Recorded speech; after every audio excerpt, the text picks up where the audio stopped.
This is WPSL Port St. Lucie, the talk of the Treasure Coast.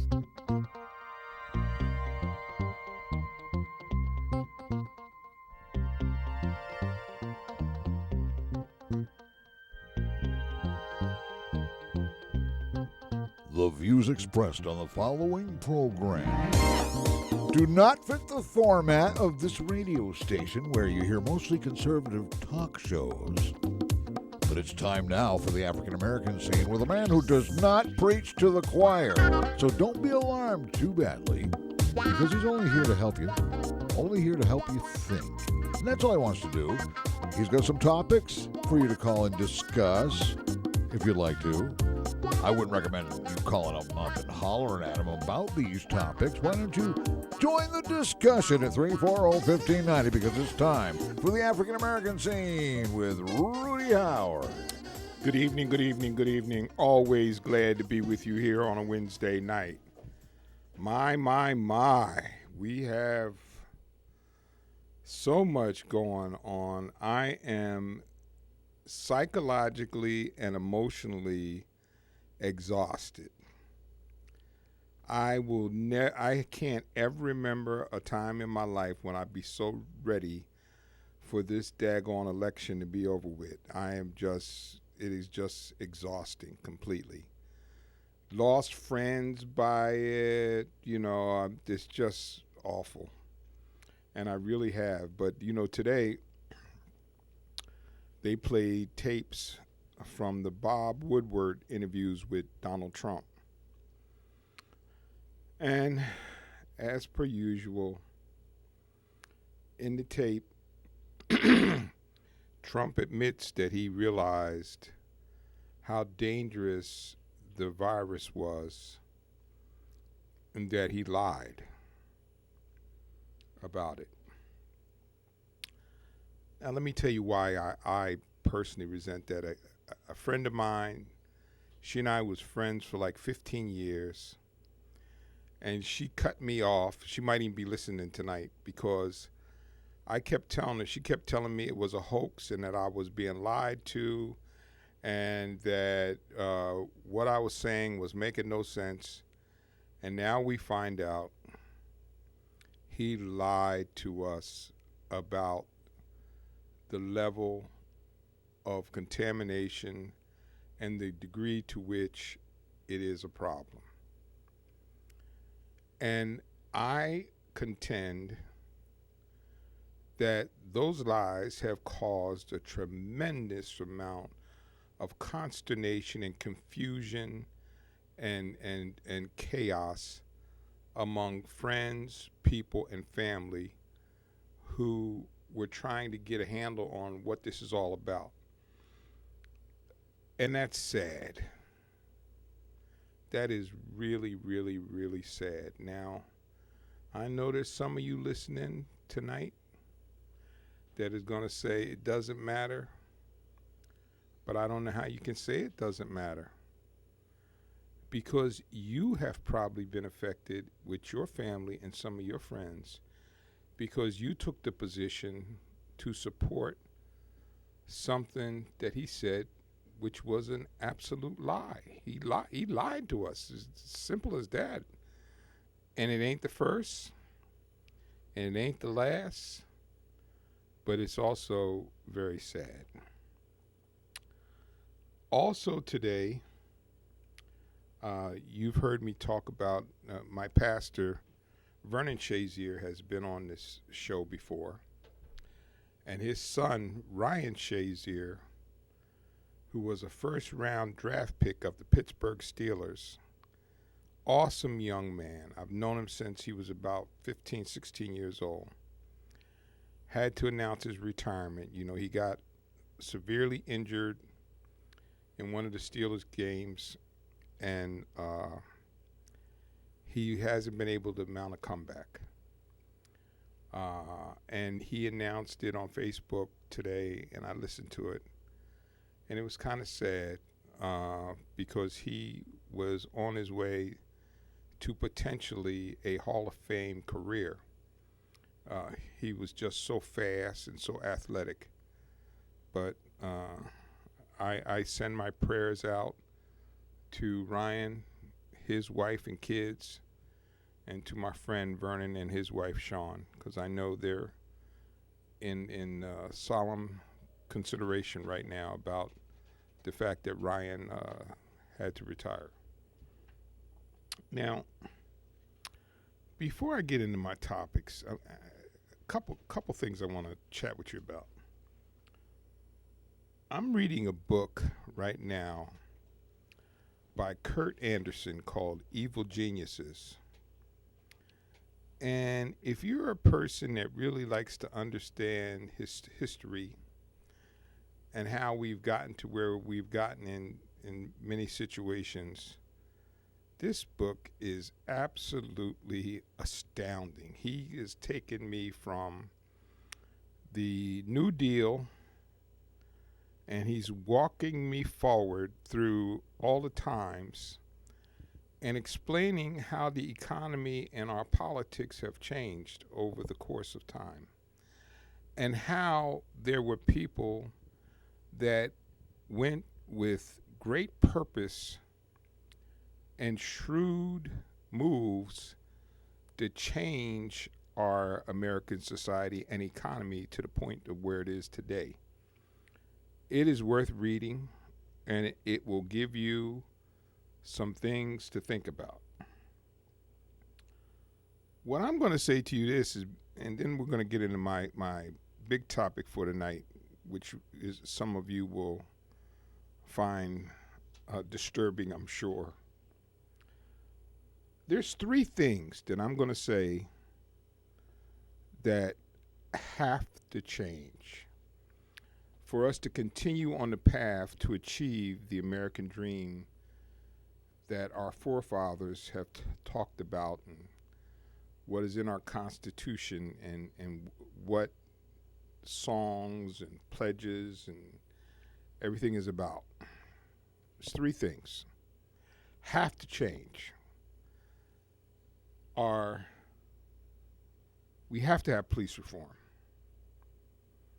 We just have to have it. And that's not defund the police. We have to have police reform. And that's going to be one of my topics for tonight.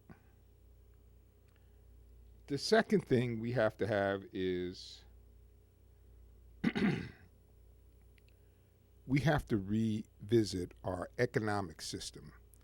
Our economic system is broken. It is absolutely broken. And I'm not talking about socialism. I'm talking about an economic system that is so distorted that the wealth keeps traveling. When they first told us a couple years back under Reagan about the Laffer curve and how the wealth would trickle down, and we have to make some changes, and the changes are going to be required because of what has happened to the workforce in the COVID-19, because the workforce will never be what it was prior to COVID-19, because there's been a need for so much innovation in terms of how to get jobs done. There's a new efficiencies that came about from trying to be creative to get work done that are going to make it more cost effective to operate differently than what you have in the past. That's just a fact. And that's not necessarily all good. That's not necessarily all bad, but it is reality. So that means that, especially for young folks, you have to really sharpen your skills and be prepared to do different kinds of things than what you might have thought that you wanted to do. Because like I said, it's not anybody who knows anything will tell you this economy is never going to be what it was prior to COVID-19. Just not going to happen. And the third thing that I'm saying has to happen, we have to get some form of universal health care. If there's nothing that has convinced you COVID-19 should have convinced you. Because if you look at the rest of the countries around the world who have done a fairly good job of surviving COVID, has been those countries with universal health care. Now, as you know, this has been a call of mine for all the years that I've been on this radio show.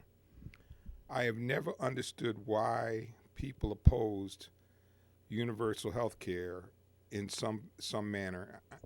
It's like, well, we're going to give people something. No. Jesus, we're Americans. We're the richest country on earth. How can the richest country on earth in the history of the world not be able to afford their own citizens some form of health care, and other countries are able to do it? I don't get that, and I don't understand why you would object to that.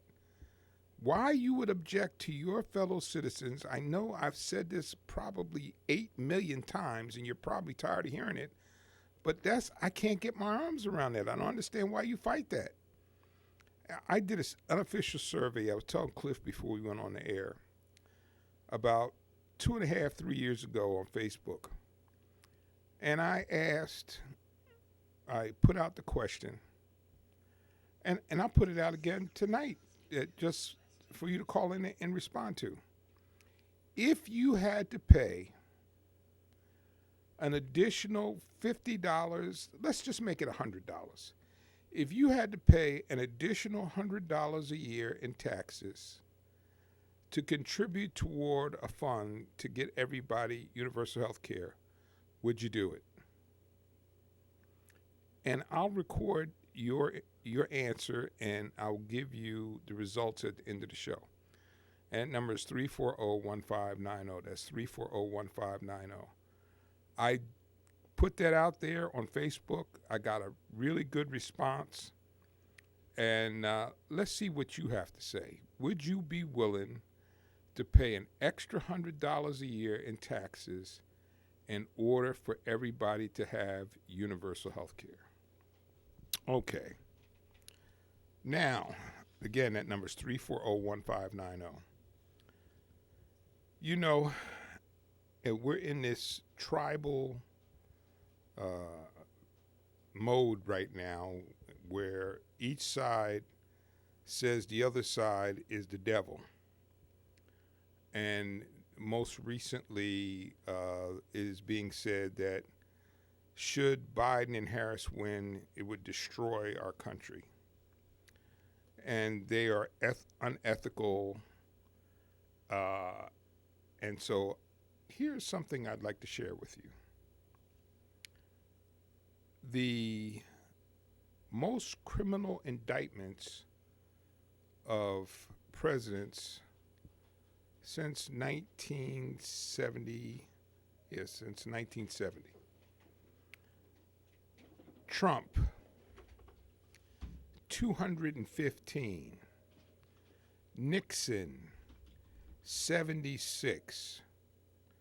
Reagan, 26. Obama, 0. Carter, 1. And Clinton, 2. Okay, so now think about that. You're always talking about the destruction that would be coming from Democrats, and I've just rattled off for you the number of indictments that have come under Republican administrations.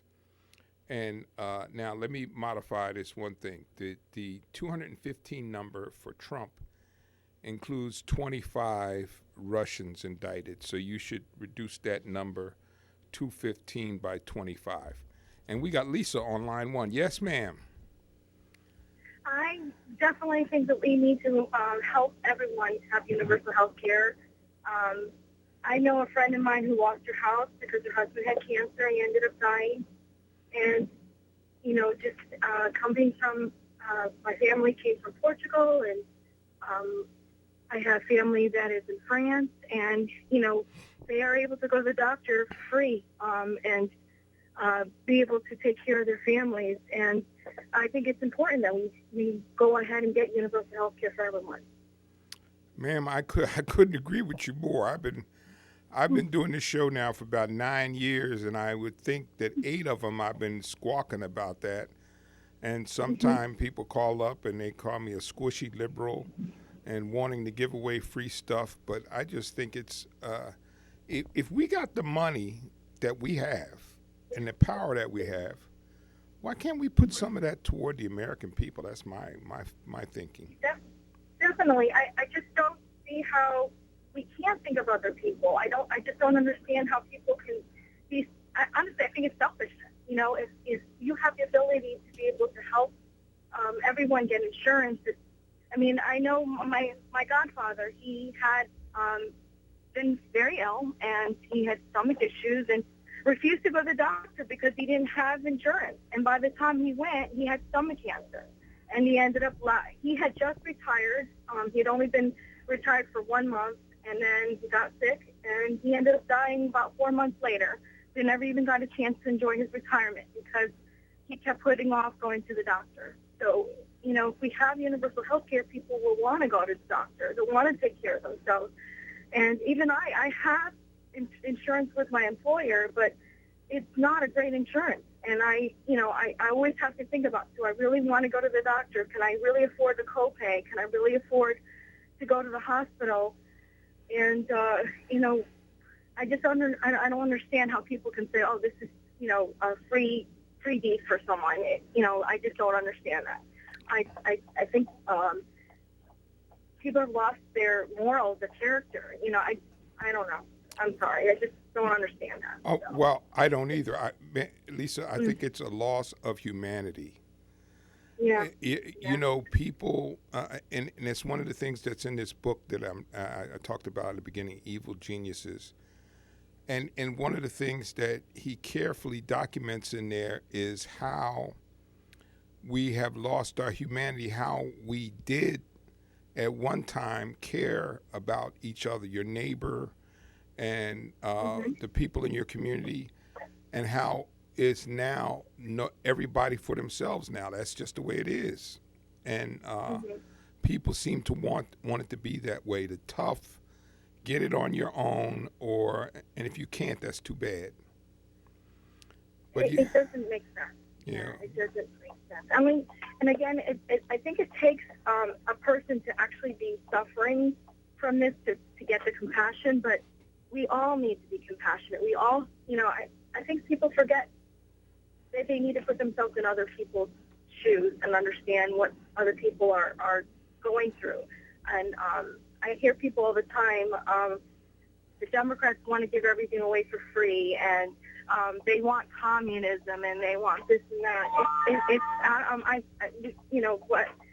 What we need to do is consider that, we all have to help each other. That's part of being a compassionate, country. So, okay. Thank That's you. all I have to say. Thank you, Lisa. Thank you for your call.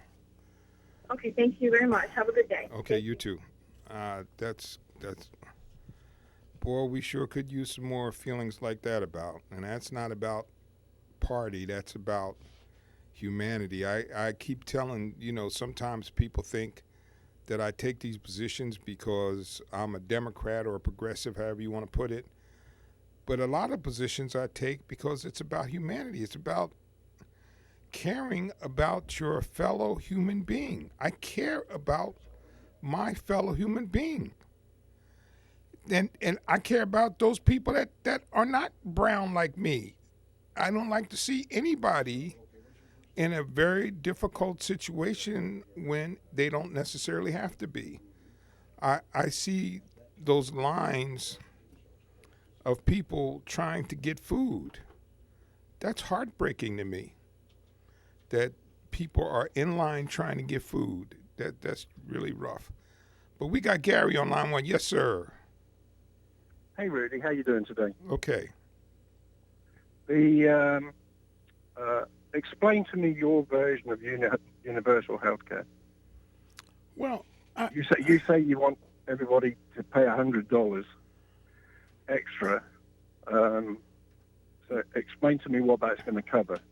Well, what I'm saying is, if everybody would be willing to pay $100 extra, and this is a hypothetical, I don't have a concrete plan in front of me, but if everybody was willing to pay $100 extra in taxes to offset the cost of providing universal health care, would you do it? And would it be worth it? Okay. What do you mean by offset the cost?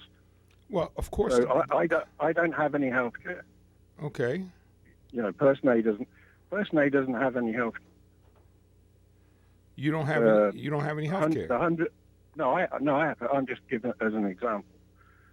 So the 100 million people or so that work in the country.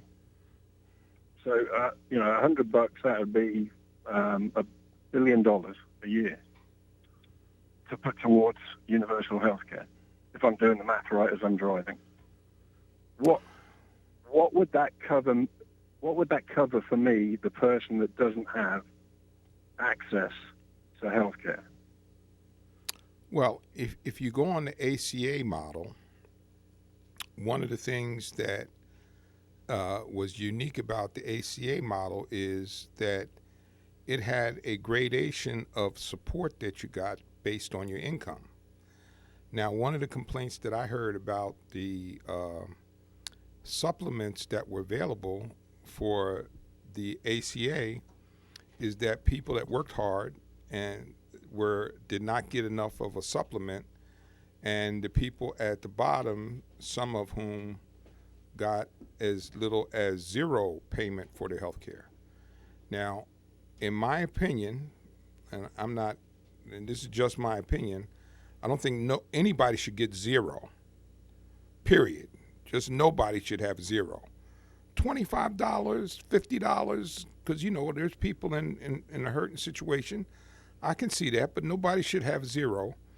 And I think that upper limit, and I would tell you that I'm pretty much up to date on that now because I'm taking my exams for the upcoming season as we speak.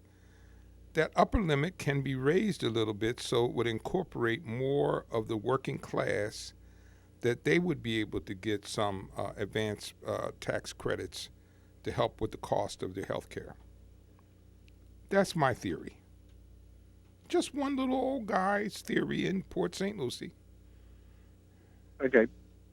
And, I agree with you 100%, having come from a country that had national health care, that is now universal health care because national health care doesn't work.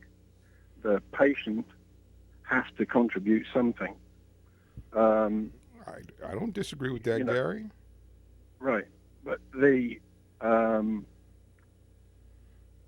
can't have universal health care unless we get a grip, in my opinion, on tort reform, obesity, and those other complaints, and get and get people to be more human.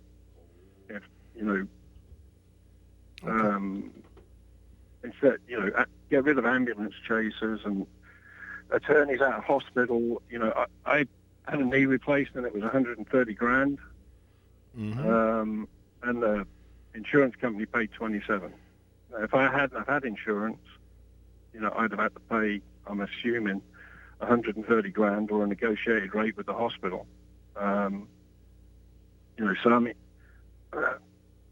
how do you get around that? How do you think we get around the cost of healthcare, let alone it being universal? Because $100 doesn't, $100 will get me one and a third visits to my ENT doctor. Yeah, well, I just threw that number out there. Maybe the number. I know. Yeah. Maybe the number's 200. But what? Well, I think what we have to do, which we had made some headway. I truly believe we had made some headway because I was involved in providing that coverage from the time that it started in 2010. Is we have to get the hospitals and the physicians to agree to compensation at a reasonable level. Not to scalp them, but at a reasonable level. And I think that's the way we can really make it happen, because in all honesty, they have to make some money because they got some pretty heavy bills from having gone to med school, but reasonable. Right. Okay. Well, and just one final point. Okay. And I'll let you get to somebody else. You know, I don't see any amount working. You know, in the future, because you know, in 2010 we were promised a $2,500 reduction a year, and in real terms, in real life, you know, everybody that was, you know, paying into it, it probably went up that amount. So, you know, without attacking tort reform and the cost of insurance or the price it costs for drugs, you know, I don't think universal healthcare has got a hope of succeeding. And I think, you know, there should be something that like you said, there shouldn't be any reason for anyone to have to, you know, and I had a co-worker that had to make the same choice, who has to make a choice between putting food on the table for his family or taking cancer meds. Yeah. Thank you, sir. Thank you, sir. Thank you, sir, very much. Appreciate you. All right. We got Brian on line 3. Yes, Brian. Hey, good afternoon, Rudy. How you doing? Okay. Rudy, don't tell me you done lost another friend to I hate to say it, to politics. I've been calling and asking you, hey, have you made up with your friend yet? And every time it's no. And now I hear you've lost another one, Rudy. Come on, you're breaking my heart. I know. People. Y'all are breaking my heart. This is. People are so deep into their tribes, Brian. I know. I just wish it weren't that way, but man, it's just disappointing and heartbreaking that people losing friends and not talking to family no more. And come on now, these people ain't losing no sleep over me and my friends and family. So I will not, as much as I can, break ties. And I understand, you know, hey, things happen. We're human. Nobody's perfect. But, man, it's just heartbreaking. You know, I hate to hear that you lost another. Yeah. There's reconciliation in the future. You know, that'd be my prayer. Well, with her, I think her and I were long-term friends. I think there's a potential reconciliation there. With my other friend, I tried, and then he trolled me after I gave him a chance to come back. So I cut him off again. So. That sucks. Yeah. So, but to answer the question, I would not mind. I would definitely give the $100 a year, but there would be some stipulations. The first stipulation would be I do not want my money contributing to or going to pay for any abortion on demand. That'd be the first and foremost stipulation. Okay. And then also. No sex change or gender change surgeries, you know, none of the gender dysphoria surgeries, going from man to woman, woman to man, vice versa, and all that good stuff. None of that. And let's see. I think those would be the two main ones. Well, let me just ask. I don't mind. Let me just ask you this question. Do you know sometime doctors have to make sex assignments for young kids? Were you aware of that? Sex assignments, you said? Yes.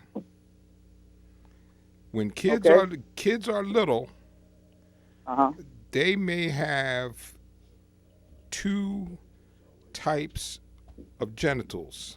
Yes, I'm aware of that. Okay. Well, that'd be an exception, you know, a small child, yes, but an okay, adult, you know, I'm 46 years old. If I'm like, well, I feel like I'm a woman tomorrow and I want to go get surgery and all that. No. Okay, all right. I'm with that. So, all right, I'm with within that. Within reason. All right. So I wouldn't mind. And there's actually something like that, I think. I don't know if you heard of it, called Medishare. I don't want to be accidentally endorsing anything on your radio show. I'm not a member of that or anything like that. It's a Christian healthcare sharing program. I don't know if you heard of it or not. That's not Medicare, but yes, I understand what you're talking about. No, it's called Medishare. Medishare, yes, I've heard of it, yes. Yeah. So, I think that's probably similar to maybe some what you're envisioning, but yeah, I wouldn't have a problem doing that. And I've said it before. I'm a Christian conservative, but I would not deny that because in the Bible Jesus said, "Hey, look, you need to take care of those that cannot take care of themselves." And every time you do that for somebody that is poor or that is hurting, that you're doing unto me. So I definitely believe in helping other people out. So I do not mind you being a Christian conservative. Not that I have anything to say about it, but you are reasonable, and I enjoy talking to you. Yeah, and I enjoy talking to you too. But I don't have a problem doing that. I would do that. So. Okay, well, I got to go to get another call, Brian. Thank you for calling. And we got Winnie on line 1. Winnie. How you doing, all right? Okay. I'm going to tell you a little bit. This lady coming out said Trump had raped her or something like they happened like 20 years ago. Why she coming out with it now? What you think about it? Oh, about the allegation against Trump? Yeah, allegation. She said it happened like 2 decades ago. Why she wait so late to come out with it? That had happened. I don't know, but let me tell you what bothers me about that. I think in many instances, because I've seen it when I was in the corporate world, there has been a tremendous shift in men's attitudes toward how they treat women who say that they have been molested. The way they were treated when I was in my 20s versus how they're treated now in my 60s has changed dramatically. So some women who may have experienced those things were reluctant because usually they put the lady on trial rather than trying to get to the bottom line of the information, which was extraordinarily unfair, but that's what happened traditionally. But so, yes, it seems like she waited a long time, but I think the Me Too movement has given women courage to step forward and talk about some of the bad things that have happened to them. You think something good gonna come out of it? What they gonna do to Trump? Put him in jail? Well, I'm just teasing. Well, yeah. Okay, all right. All right, take care. All right, take care. And we got Jay on line 3. Good afternoon, Rudy. I really appreciate what you're talking about, and it's very important. And it's just so sad. I figured it out. The reason why some of these folks that have called themselves Republicans against health care, it's okay if they got health care.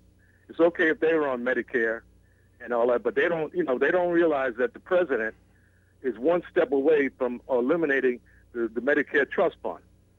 He wants to stop. He wants people to do, not paying. He would say, well, we're going to freeze the payment going to the Medicare trust fund. That way it'll dry up in about 2 years, That's what he's thinking, and that's what would happen if he's reelected. So what I'm looking at is a lot of people don't understand. You pay out of your tax. When you pay, you get your pay. Part of that goes to some of that money goes to the Medicare, and when you get to the age, then you can, and then also it goes to people that are not seniors. It goes to Medicaid, which people that have disabilities that get hurt on the job and can't work anymore, or have some sort of illness, have cancer and can't function, and they're disabled disabilities, and they get a check and they get a lot of things that they need to survive, to live. They become more independent. It used to be that they would be out in the street homeless. Hey, because they can't afford to take care of themselves. I will give you my niece, who I love to death, up in North Carolina. She graduated from University of North Carolina, undergrad, and then got her master's degree in pathology at the University of North Carolina. and she got MS. There you go. Okay? She did everything right. Right. And she's sick. And she can't work anymore. She's not a freeloader. No. She's the person you're talking about. My niece is disabled. Yeah. See, they don't think about that. They don't. They say, well, we don't want all these people that are not working to have any call them freeloaders and this and that and the other until it happens to them. But the bottom line is, they don't want these people that don't look like them having it. It's okay if they got, like I worked on a job in New York with civil service, and I know it's a police, fire, and the job I had, sanitation. We all had unlimited sick leave, Yeah. and also, if you got hurt on the job, you got 3/4 of your pay for the rest of your life. Yeah. You don't have that down here. You don't have the unions, Nope. the union strength here in the South. Nope. So people don't understand that. But that's what a good job does. They take care of the people, and if they can pay, they pay it. They're paying into it, and then if nothing happens, good. Like myself, I got out of that. I didn't have it. I got out just like I started the job, with all my limbs and everything, and I was safe. But I didn't reject or think that anybody else that had it shouldn't have it because I didn't have it. Right. That's selfish. That's being selfish. But that's the way people think today when they're dealing with way things are happening and everybody's being able to enjoy some of the things. Don't have to worry about going broke or living in being homeless. Yeah. And another thing I would say, I heard the person there it sounded like he had a British accent. I spent 2 years in Britain. I was stationed over there. My daughter was born there. I didn't have to pay 1 red cent when she was born, and my wife had a private room in the hospital when she delivered my daughter. And all of that. I think about the military, how they operate, and how they don't charge a whole lot of. They have a ceiling on drugs. In other words, when you go to get prescription drugs from the VA, there's a ceiling on what the drug company can charge them, but not out here in the civilian world. They run away with it. They just charge people all kind of money. They make all kind of money on these drug pharmacy companies, and they get away with it in the United States because there's a lot of kickbacks, and that's why you see a lot of these congressmen and politicians. They don't care because they're getting kicked back because they're not regulating it. Yeah. Well, There's a thank lot you, going Mark. on. People don't think. Yeah. I just want to bring that out so just a little bit, just for people to think a little bit. Have for them to sit down and think about before they start getting on the least of these and talking about, well, they're not working, so they don't deserve it. Agreed. Take care. Okay, my friend. Thank you for another faithful listener. Okay. I'm coming to the end of the hour, and I still haven't got to the main topic, but that's good. People calling up. But let's talk a little bit about police reform. Okay? And here's one of the things I want you to consider. There are some countries where the police officers do not carry firearms. Now, I posed this question on Facebook earlier today. I told my followers that this was going to be a topic tonight, and I got some very interesting responses. And Dominic, one of my buddies on Facebook, said he was going to try to listen in tonight because he wanted to weigh in on it. Now, what I'm going to do is I'm going to share some information with you about some of the statistics from other countries. And listen, I don't want you to call me a squishy liberal. I want you to listen, and I want you to think. You know that's my MO. I want you to think. Think about what I'm going to tell you. The Australia police forces are monitored by the Australian Institute of Criminology, which records the shooting deaths of people since 1989. Police in Australia routinely wear firearms which are personally issued to them. All fatal shootings are subject to mandatory inquests. Mandatory. And it's monitored by this independent organization called the Australian Institute of Criminology. Now, listen to these stats on people killed in Australia. Let's just start with 2010, 3, 2011, 6, 2012, 4, 2013, 1, 2014, 3, 2015, 10, 2016, 5, 2017, 4. That's total deaths in a year by the Australian Police Department. In Austria, the police are monitored by the Austrian Interior Ministry. Okay, I want you to get here. There's some commonality that's starting to develop here. Since 2006, the records of police firearm use have been expanded to show whether or not a round was targeted at people. And I have this through 2011. So let's start with 2006. The number of rounds discharged, 147. The number of rounds fired at people were 9. Minor injuries, 1. Major injuries, 5. People killed, 0. 2007. Number of people killed, 0.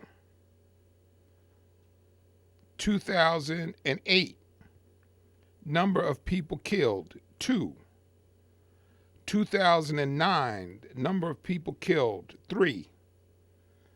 2010, the number of people killed, 0. 2011, the number of people killed, 1.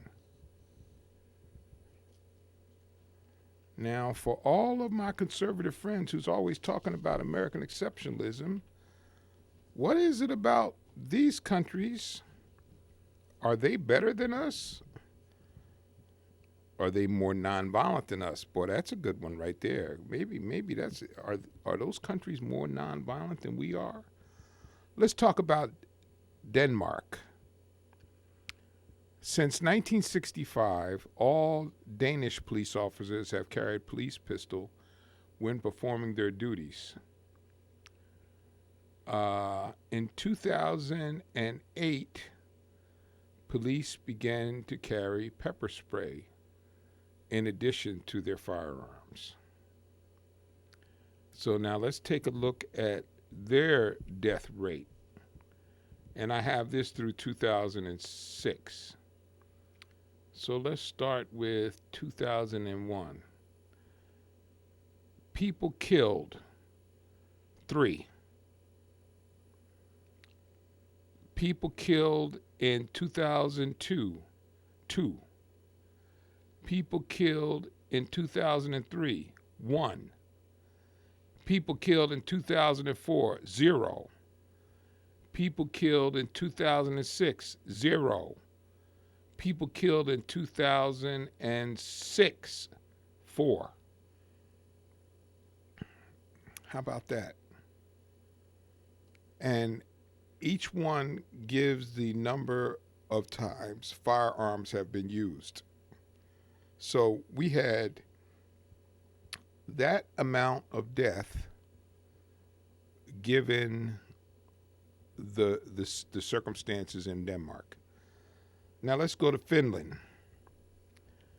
In Finland, the police have access to weapons, including Glocks and pepper spray. The use of firearms is recorded by the police college and the Finnish Ministry of the Interior. Are you getting that common theme here? The Finnish Ministry of Interior. They monitor all police shootings. Okay, I have this through 2013. So let's start with 2008. People killed, 0. 2009, people killed, 1. 2010, people killed, 1. 2011, people killed, 0.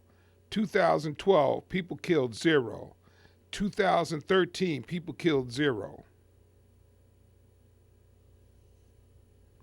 Isn't that interesting? Are you starting to get a picture here that we might be able to use some police reform? Now, here's one I think will blow your mind, really. Germany.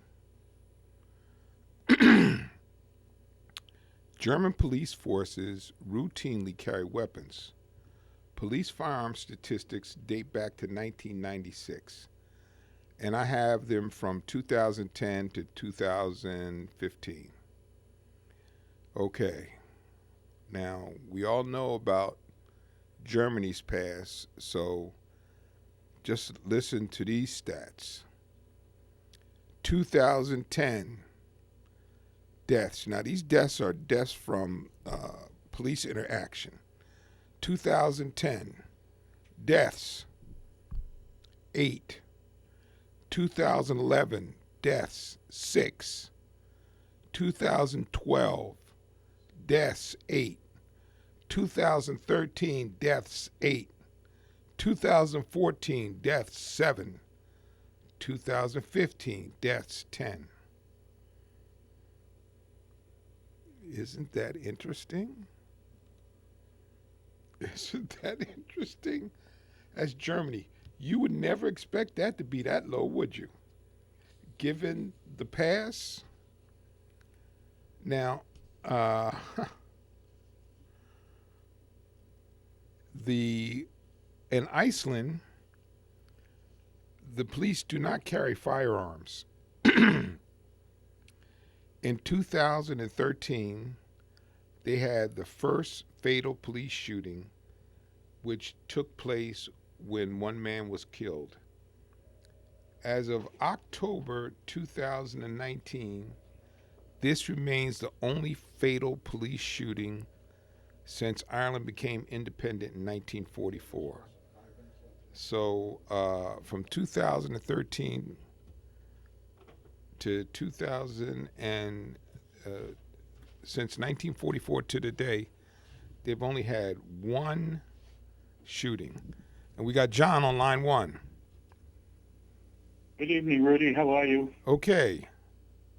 You know what I wanted to mention is I wonder what the minority population is in these countries, and I wonder what kind of weapons are they allowed to own. You know, it makes America should be ashamed of itself. There's no question about it. And I wonder, they can have all these automatic and semi-automatic and AK-15s and 47s and all that. And I'm just curious. I know that England doesn't. They don't carry firearms either. No, they don't. I don't know what the statistics are. Yeah, I got the stats on England. But I'm just curious, how the police department feel about minorities. If the minorities are, a very small group, I just don't know. I think they have a different outlook and a different mentality. We come from a past where the minorities weren't treated well at all, as we know. Well, yeah, and it doesn't give me a breakout of minorities versus white folks, and I did look for that because I really wanted the focus to be on the bottom line numbers, because the bottom line numbers are so shocking. Sure. That I was afraid that if I got into that, then I'd detract from the message that I was trying to get people to take. Oh, I understand. Yeah. I just Googled Australia, and I said it was back a while. It wasn't 2020. but it was like 380,000 black African American, black African, Yeah. black African, Yep. African mix. Yeah, it's just a damn shame. I don't know what the solution is, Well, Um, I got to tell you what I think, and you and I are old enough to remember. I think Donald Trump allowed some of the racists to come crawling out of their holes in the ground where they had to dwell when it was pretty clear the society at large was not accepting of them. And that's true. all of a sudden now they came out. They can come out of the hole and in the light of day, and they had been down there for a while because they were not considered acceptable in our society. And now it appears that, oh wow, I'm okay now because he's there. Yeah, they got support. They have backing. The thing is, if you recall, he commented about the KKK and the supremacists that they're not bad people. Yes. Some of them are pretty nice. I mean, that's just wonderful. A leader of a free country makes comments like that. It's really despicable. It is going to take us. I'm going to tell you now. I pray to God every day that we can get rid of this disaster that we have in the White House, who is unfit to sit there as President of the United States. And whoever takes over, it is going to be a arduous task to try to remedy some of the harm that's been done by this guy. It's going to be tough. Well, hopefully his followers will crawl back into their holds. Yeah. Well, we don't have enough time to go into it, but let's keep fingers crossed, hope for the best. We got to get out there and vote, and that's the important thing, Yes, sir, John. He didn't win by a majority vote. He won by electoral, Yeah. And he's got a lot of supporters. I see Biden. I see Trump Pence signs everywhere. I seldom see Biden. That troubles me. It really does. Well, I know where you can get some at. I shouldn't have to look for them. I should see one here and there on a lawn or something, or there should be local, locations where it have headquarters, John, we're out of time. All right. I'd like to thank you for calling in, my friend. Another faithful listener. I'd like to thank you so much for tuning into the African American scene. God bless and be safe, and I will see you next Wednesday right here for the African American scene. The African American Scene with Rudy Howard is presented each week between 6:05 and 7 on Wednesday nights by Howard Insurance in Port St. Lucie. You want to talk about health care? Rudy's sort of an expert on it because he's an insurance guy and he knows what he's talking about. Just thought I'd say that. But anyhow, hey, thanks for joining us. This is WPSL Port St. Lucie. On Google Home, Alexa, and the TuneIn app, it's 7 o'clock.